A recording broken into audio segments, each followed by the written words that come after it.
Bllokimi i aksit Librazh-Elbasan ka nxjerrë zbuluar qeverinë. Edi Rama tenderët e rrugëve i ka ndarë në 4-5 duar dhe vjedhjet kanë qenë galopante. Rok Gjoka, Salillari, Bashkim Ulaj, Ertan Sako, Gjikuria apo Agim Kola kanë ndarë tenderët mes tyre dhe duket se askush nuk sheh për cilësi, por vetëm kush e kush të vjedh më shumë. Por teksa në shumë akse ka pasur mjaft problematika, rasti i Librazhdit është skandaloz. Kompania që duhet të ndërtonte rrugën e re duket se ka kryer një masakër mjedisore dhe tani zgjidhja është shumë e vështirë. Tenderin për këtë pjesë rruge ka fituar kompania ANK SHPK, e cila drejtohet nga vëllezërit Ndue dhe Agim Kola. Kompania ANK është shpallur fituese e procedurës zgjerimi i rrugës Elbasan-Qafthan, faza 4 me fond limit 23.6 milion euro. Kjo kompani ka marrë inertet në shtratin e lumit Shkumbin duke i përdorur për rrugën dhe kjo ka bërë që gjithë kodra të lëviz duke krijuar një situatë shumë të rrezikshme.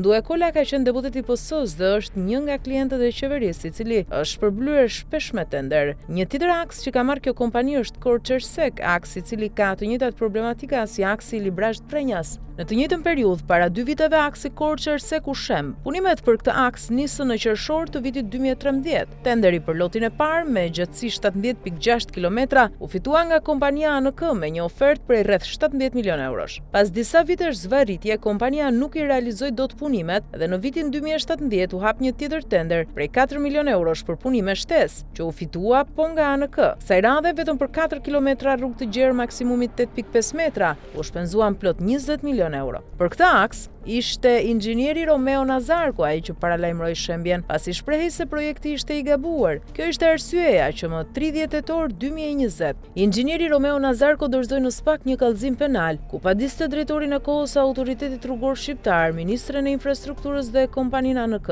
Pa qartësimi disa saj që shpreh projektuesit e paragrafi planimetria se aksi i rrugës orientohet nga perëndimi duke qenë në ndriçimin diellor, gjë që do ndikojë pozitivisht në shkrirjen e dëborës dhe largimin e ujrave nga trupi i rrugës, kurse te paragrafi vendodhja e objektit shprehet se kjo pjesë e rrugës kalon në një terren me pjerësi të madhe ku përshkon vargun kodrinor malor në anën veriore të plajës së Kolonjës. Projektuesi për këtë element shumë të rëndësishëm për zonën, ku rreshjet e borës janë të larta dhe sjellin vështirësi në lëvizjen e mjeteve, është i paqartë se në cilën anë ndodhet. Kjo për faktin se projektuesi ka firmosur me sy mbyllur projektin dhe këtë e vërteton se rilevimi në terren nuk e ka bërë inxhinieri gjeodet i studios së projektimit, por e kanë bërë inxhinierët e kompanisë që do të merrte zbatimin e punimeve, ka deklaruar në atë kohë inxhinieri. Pra faktet se kompania ANK i bën projektet me sy mbyllur janë të qarta. Mirëpo Edi Rama i dha kësaj kompanie tenderin për një prej akseve më të rëndësishme. Kushdo që ka lëvizur drejt Pogradecit apo Korçës ka parë se si kamionët kanë shfrytzuar lumin dhe tani askush nuk mban përgjegjësi. Në fakt, situata sa vjen edhe përkeqësohet pasi aty rrezikon të shembet e gjithë kodra. Vetë ARSH nuk di se çfarë të bëjë ndërsa kompanisë nuk i hyn gjemb në këmbë.